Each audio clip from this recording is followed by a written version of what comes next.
Hey you guys, haven't seen you in a while. Thought I'd throw another deck profile out there. This is my brother's spider deck we made a while ago. It's not really up to date on all the cards on the ban list and stuff, but it's still got some pretty cool combos and original cards you don't always see. So I thought I would just put it up just so people could maybe get some ideas and get the mojo flowing. So yeah, let's get the spider deck going. We got, first of all, 3 spiders. He's good once he kills a defense mode monster. You can special summon it to your side of the field. And basically with this deck, we're going to be switching a lot of monsters to defense mode. So he's actually pretty good once you can power him up and get him going. Next is 3 pinch hoppers. And basically pinch hopper is a staple the way we run it. When he's killed, you can summon any insect out of your hand. And so he's going to be able to get some of our big insects out later. And after that, we're going to be doing 3 Infernity Beetles. With Infernity Beetle, he gives you tuning, and he lets you get out the main insect tuner of the deck that I'm going to show later. After that, we put in 2 Gokapons. Gokapon, basically, you can get your insects out and get them into your hand, the ones you need. So you can, Gokapon, then Pinch Hopper, and then go into your big boss monsters. And also with this deck, we're going to be playing Spiderweb. So if you can get it out, your opponent's going to be attacking, then switching to defense mode. So they're not going to be killing you and going to your life points a lot. So it's going to be a lot of attacking and waiting. So you can build up your defense with this deck. Our next guy is a Teched Relinquished Spider. He's pretty good. If you have a lot of later game, a lot of insects in your graveyard, you can pop him and destroy all face-up defense monsters your opponent controls. So hopefully he can get at least 2 of them or more if you play him right. Then we have 1 Cross-Sword Beetle for some just brute force. He has piercing with him. Koikimero Beetle. I'm not even sure what he does. My brother threw it in. Apparently, Light and Darks can't. When a Light and Dark is special summoned, you can change it to defense. That is great. We might have to put more of these in this deck with Light and Dark running around right now. Quirky Mirror Beetle, not bad. Then we have Gigaplant. I think he's the only non-insect in the deck. Just basically because you can special summon an insect from your hand or your graveyard. So if you can get Gigaplant out, you can pretty much destroy later in games.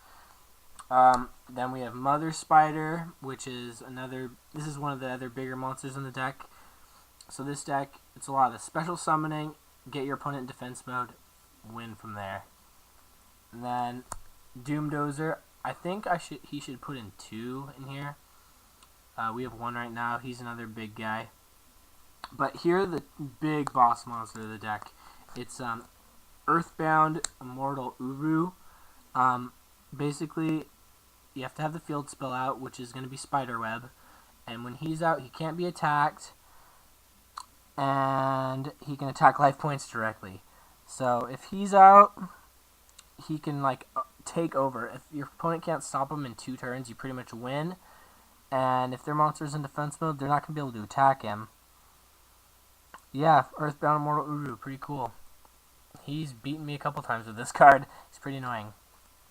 And then you have the field card of the deck. You have to have it for this. 3 Spiderwebs.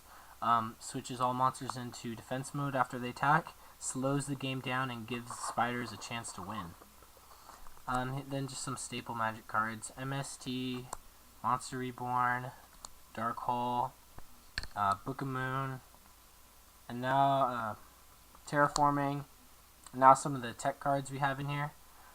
Verdant Sanctuary, which is fun. So when an insect is killed in battle, anytime when it's sent to the graveyard, you can get another insect at the same level. So you can pretty much Pinch Hopper dies, grab Pinch Hopper. Gokapon dies, grab Gokapon. It's pretty good. Keeps your hand full, which is kind of a must in this deck. Shield Crush, love it. Since half the time your opponent's going to be in defense mode, you can kill it. And even if you're playing Gravekeepers, hit a Spy, hit random stuff. So it's pretty good. Then we have 1 Solidarity. I think we should maybe do 2. just to power these guys up, because when you do lose with this deck, it's usually because you're not strong enough. So Solidarity might be good at 2. So let's do traps now. 2 bottomlesses, Dust Tornado. And now here are some of the traps that switch your opponent in defense mode. We have no entry, 0 gravity, tragedy. So when a guy is switched defense mode, activate that and destroy all defense mode monsters. So that can be good when they've been flipped over a lot with Spiderweb. It's kind of mini Mirror Force, a weird Mirror Force. Some of the other cards: Curse of Anubis, Dark Bribe. I'm not sure why he's Dark Bribe in here and not Solemns or anything. Dark Mirror Force. Here's Spider Egg. I like Spider Egg a lot. When you have insects in your graveyard, you can negate a direct attack and then summon 3 tokens, spider tokens.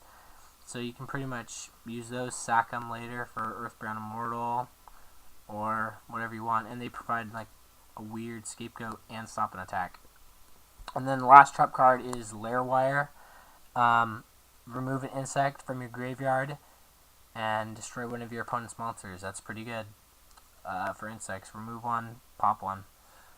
Then the synchros for the deck, the insect synchro that you need to use is Underground Arachnid, which is really easy to get out with Infernity Beetle, and then pretty much any insect, Underground Spider, whatever, Pinch Hopper. And then this card, when it attacks, your opponent can't Mirror Force it, they can't Book of Moon it right then until the end of the damage step. So in the battle phase, it's really good. And then also once per turn, when you usually when you first summon it, you can equip one of your opponent's monsters to it and make it on Underground Arachnid. And so if it would be killed in battle, you kill the other one, like a weird Relinquished for spiders. That's why Underground Arachnid can be really annoying if it's in the right situation. So if you get Underground Arachnid, Earthbound Immortal Uru, this deck can be pretty fun, getting people playing a different playstyle than they're not usually used to playing. So I know it's kind of crappy quality and thrown together, but I just wanted to throw a video out there and maybe get your guys' ideas on a new deck that we haven't seen in a real long time. So here's our spider deck. Brandon, thanks for your attempt at camera work. Say bye, Brandon.